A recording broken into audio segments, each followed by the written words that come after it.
Karen was alone at home when she was maliciously robbed. The thieves were in and out in moments but took more than £2,000. By the time she realized, both they and her money were long gone. All she can remember was responding to an email from what she thought was her bank, asking her to confirm her security details. That was all the invitation the criminals needed.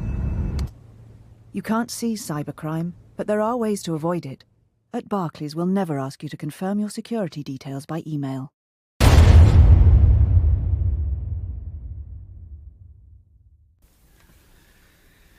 Back to school, then. The phrase in America applies not only to children, but to everybody in a college or a university.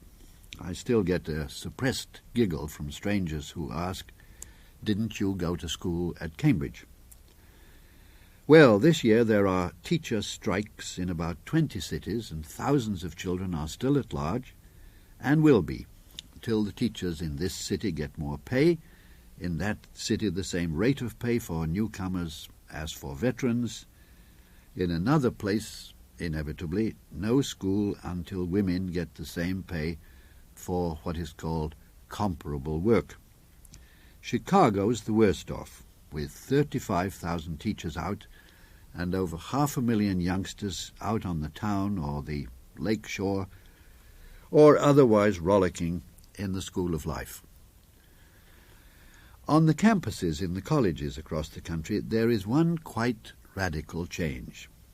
21 states have already passed a law that raises the permissible drinking age from 18 or 19 to 21. And in the coming year, new laws will do the same for another 15 states. That leaves 14 states, all but 2 in the Midwest or the Far West, that don't propose to raise their drinking age.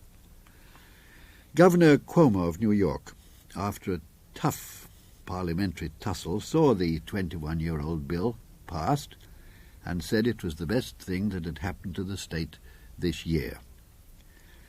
The stated reason for this national movement is to stop or lessen drunken driving, and to soften the blow to young one-fisted drinkers, the colleges are bringing in a variety of reforms. In the campus pubs, substituting fruit juice, mocktails they're being called, banning townspeople who are not students from campus parties, setting aside corners of rooms for, I was going to say, alcoholics only, for the students over 21 who want to drink. The most severe new rule is the banning of alcohol from all college concerts and athletic events. In this state, New York, the law now allows administrators, teachers, dormitory supervisors and the like, to have a set of keys in order to make surprise raids on the rooms of underage students. Well, it all sounds very sensible and progressive, but to many students it also sounds like a mini-repeat performance of the so-called noble experiment of prohibition, which in the 1920s was meant to make America pure, but did in fact start people drinking who'd never touched the stuff, and so generated a whole new tribe of criminals, the bootlegging gangsters. It's not hard to imagine the waves of protest that are rippling across the campuses. "We can join the armed forces," said one student in Arizona. "We are consenting adults. We can go to prison. Why can't we drink?" It will not be long, I'm fairly sure, before a legal test case and the trotting out, even before the Supreme Court, of the good old First Amendment to the Constitution, which has been invoked before now to justify campus riots, mimic sex acts on stage, the, quote, right, unquote, to go naked in public. Of course, the First Amendment is always brought up to defend freedom of speech, which it guarantees, but it contains also the phrase, the right of the people peaceably to assemble. Now, if that sounds far-fetched, you should have heard some of the debates in the state legislatures that defeated bills to compel the wearing of seat belts in motor cars. You'd have thought that Tom Paine and Patrick Henry had been reborn. in the speeches of passionate men who maintained, and in their own state successfully maintained, that the Founding Fathers were the first champions of the principle that every citizen of this country has a constitutional right, the liberty to assemble with another citizen and sit in the front seat of an automobile without having to assemble a seat belt across his chest.